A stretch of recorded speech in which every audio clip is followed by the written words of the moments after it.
In this video, I'm going to give you some solid tips on how to solo over simple triads, chords like C and F and G.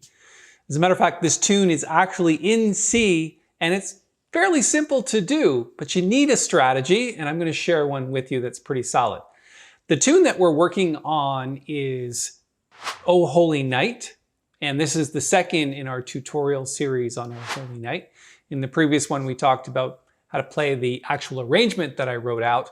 But in this video, we're focused on soloing because it's nice to be able to create an improvised solo whenever you're given chord symbols. And mostly in jazz, we're dealing with 7th chords, 9th chords, 13ths, but this is a lot easier. It's just simple triads. But what do you do with that? How do you make it work? Let me play the tune through once, and I'm going to play a solo for you so you kind of get an idea of what the goal is. And then when we get back, I'm going to dive right in and show you some really simple techniques on how to solo over triads. Let's get started.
All right, so there you have the tune and some soloing, and I hope that makes sense to you. I think that there's some good ideas in there. Let's just take a look at the first few bars of the tune. So we've got C to E minor to F to C.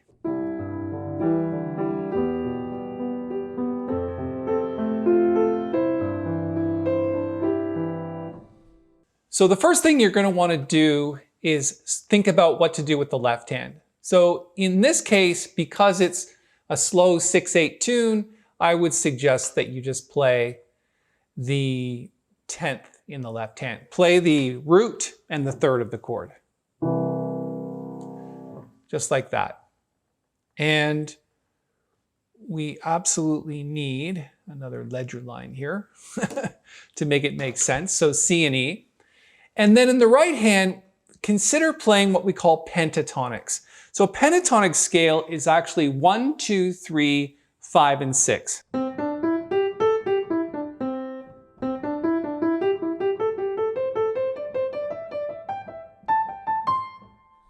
And the reason why that works well is because there's no notes in there that clash with the chord itself. So if the chord is C, not so if you play like an F. So you can see that some notes from the scale don't actually work unless you use them as passing notes. So the simplest thing to do is just play a pentatonic scale. So let me write that out for you. So you got 1, 2, 3, 4, 5, and 6, just like that. Okay.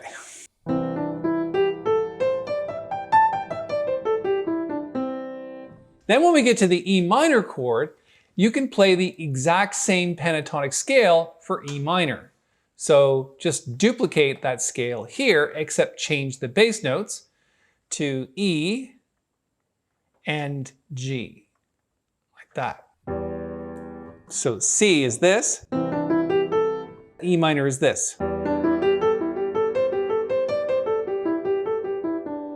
So when you get to the E, one thing that you might consider is what other notes are available, and the answer is the fifth of the chord. So it's now you've got this, and now you've got a B available as well.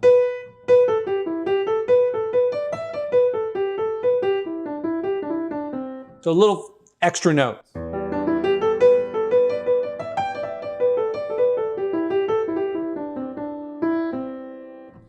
And then when we get to the F, we're going to play an F pentatonic scale. So we got F and A in the bass, another 10th. And in the right hand, the F pentatonic scale. 1, 2, 3, 5, and 6.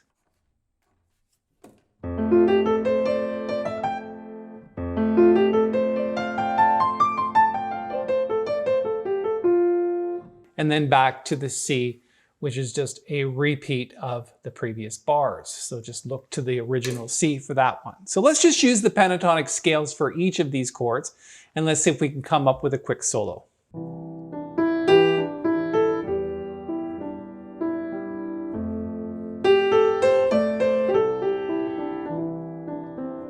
Sounds very similar to what I played in the solo previously, doesn't it? Let's try something else.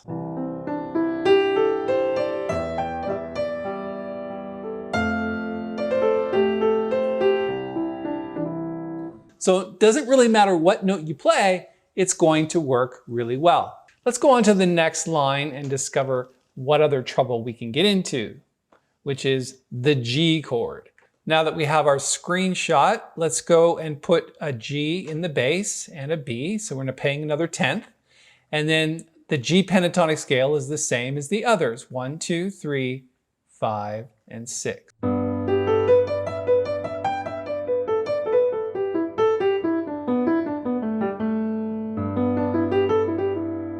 Now the good news here is because it's the dominant chord, there's also the 7th, which you can use.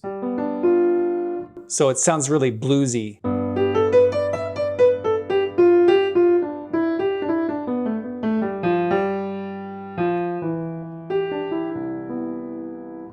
So pentatonics can be very, very useful in these situations.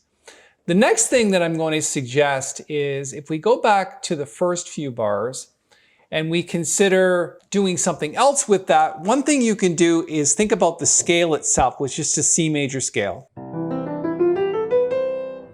Interspersed with the pentatonic scales, if you want to make your playing sound a little bit more rich, play sixths. Now, sixths with the key of C is easy because the hand just keeps moving up white notes like this.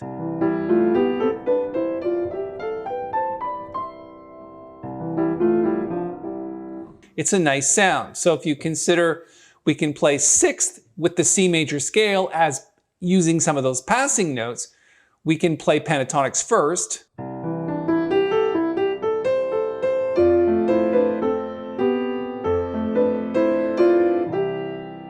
And mix it with sixths.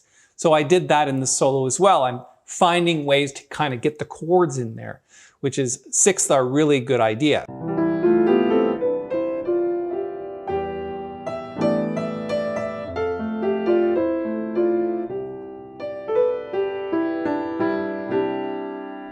So the goal here is to use pentatonics and sixths and try to create some melody with them. And that's what's really important about soloing, is you latch on to an idea, you want to expand on that melodic idea. So for example, if we're doing like thirds like this,